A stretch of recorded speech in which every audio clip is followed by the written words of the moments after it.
L'unité africaine au-delà des frontières et des préjugés. Salut à toi, aujourd'hui, je veux te parler de quelque chose qui devrait concerner tous les Africains, le tribalisme et le colorisme, deux concepts qui n'ont rien à faire dans nos vies. Parce que, soyons honnêtes, les frontières entre nous, elles n'ont jamais existé que pour nous diviser.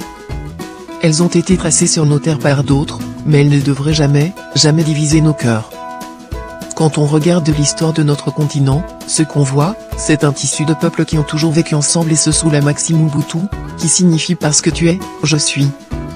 Ces peuples se sont toujours mélangés, ils ont échangé des cultures, des traditions, et même des langues.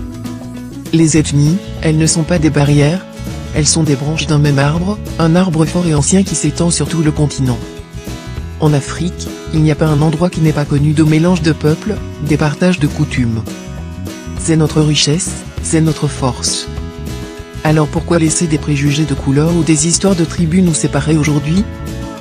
Pourquoi laisser des frontières politiques, décidées par ceux qui ne comprennent même pas notre terre, guider notre manière de penser?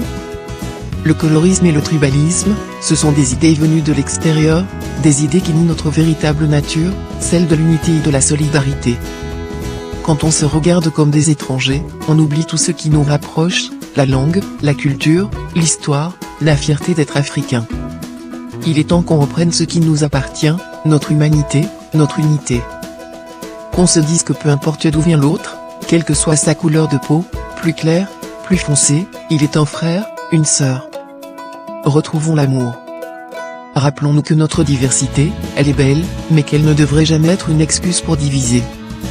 Si on veut grandir, prospérer, et honorer la mémoire de ceux qui ont lutté pour notre dignité, on doit se libérer de ces chaînes mentales et se rappeler que chaque Africain, peu importe ses origines, est un allié dans ce voyage. Alors, la prochaine fois que tu regardes quelqu'un de différent selon toi, rappelle-toi que nous sommes le même peuple. Dis-toi que notre destin est lié, que notre fierté et notre avenir sont communs. Et ensemble, main dans la main, réécrivons l'histoire de l'Afrique, une histoire de respect, de dignité et de fraternité. Gratitude.